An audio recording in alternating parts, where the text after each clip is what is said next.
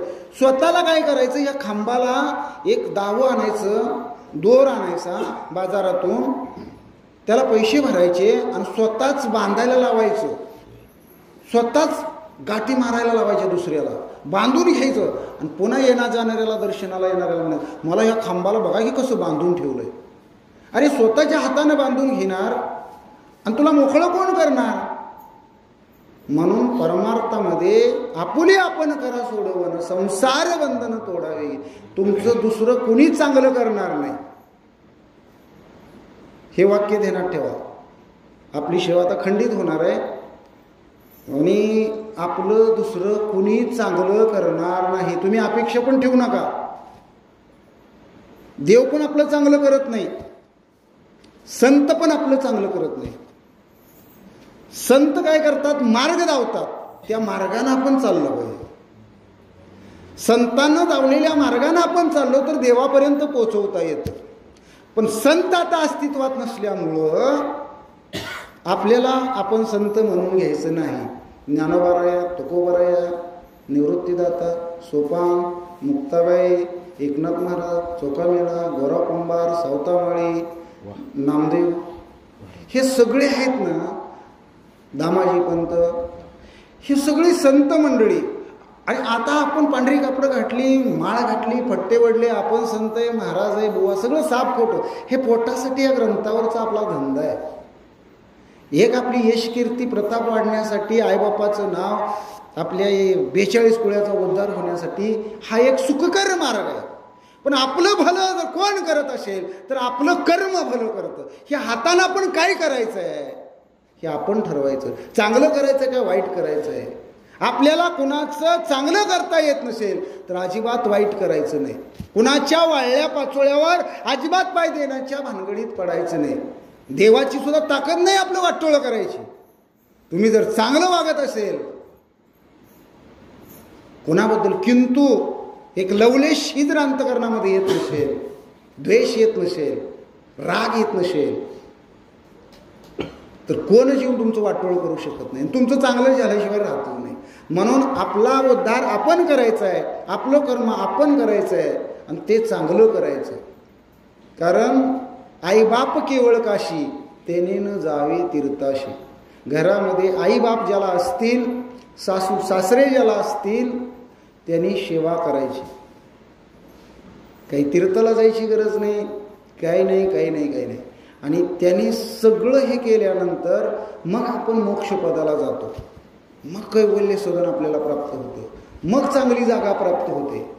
आता स्वर्ग कोणी बघितलाय? कोण सांगायला आले? मेल्याशिवाय स्वर्ग दिसत नाही म्हणतात आणि मेलेला कोण सांगायला परत येत नाही. म्हणजे स्वर्ग आहे का नाही हे माहीत नाही. स्वर्ग म्हणजे काय? चांगलं जीवन, चांगल्यापणानं, चांगल्या माणसात राहून आनंदानं, समाधानानं, शांतीनं रोजचं जीवन, दैनंदिन जीवन जगणं, याला स्वर्ग म्हणायचं. घाणेरड्या माणसात राहून, घाणेरड्याच्या संगतीत राहून, घाणेरडे विचार करून, नको त्याचं नावं ठेवून घेऊन, नाही ते धंदे करून, उपद्व्याप करून, व्यसनं करून, चोऱ्या माऱ्या दरोडे, हे सगळं करून जीवन जगणं म्हणजे नरक आहे. अशी ही सगळी वाईट अवस्था बाबांनो कोणाकडे असेल तर सोडून द्यावी, ही संत मंडळीची अपेक्षा असते. आणि मग त्याला मोक्ष प्राप्त होतो. मग तुम्ही कुठल्या बंधनात अडकत नाही. कर्म केलं, जेवायला बसलो, काय वाढले बघायचं नाही, ताटाभोवती पाणी फिरवायचं, कृष्णार्पण, रामार्पण, ब्रह्मार्पण. आपण खाल्लेलं भगवंताला पोचतंय. आपण किती भारी काम करत असू द्या, कुठल्याही क्षेत्रात असू द्या, हे भगवंताच्या सत्तेनं करतोय, मी ना निमित्ताला कारणीभूत आहे म्हटलं की ते भगवंतापर्यंत पोचतंय. आपण त्या कार्याचा मालकच होत नाही. त्यामुळे पाप पुण्य आपल्या हातनं घडत नाही. हे जे सगळं आम्ही बोलवतोय, बोलविता धनी वेगळाची, साळुंकी मंजुळ बोलत शेवानी, शिकविता धनी वेगळाची. अहो, बोलायला लावणारा तो आहे, चालायला लावणारा तो आहे. आपण भगवंताच्या मांडीवर आहे म्हणून ही ऐट आहे. आणि भगवंताच्या मांडीवर जोपर्यंत आहे तोपर्यंत आपण मोक्षाकडे कसं जायचं, म्हणजे मी आणि माझं हे पहिल्यांदा टाकून द्यायचं. आणि हे टाकून दिलं, हे काबाड ओझ आहे नुसतं. म्हणजे उगं त्या गाढवानं ओझे होण्यासारखं आहे, काही नाही. तुम्ही नसला काय नसला काय, तुम्ही आज आलाय, अगोदर पण नव्हता, पुन्हा पण नाही, आधी बी नव्हता, नंतर बी नाही, मध्ये बी किती वेळ राहणार आहे सांगता येत नाही. पण उगं मी माझं हे सगळं टाकून द्यायचं. मी आणि माझे सांडे परती के रे ओझे, हे बाबा बाजूला सार, असा या ओवीचा अठास आहे. नात्रयाचं म्हणणं आहे, बाबांनो संसार बंधनात गुरपटून राहू नका, आपुली आपण करा सोडवण, संसार बंधन तोडा वेगळी, त्यातच तुमचं भलं आहे.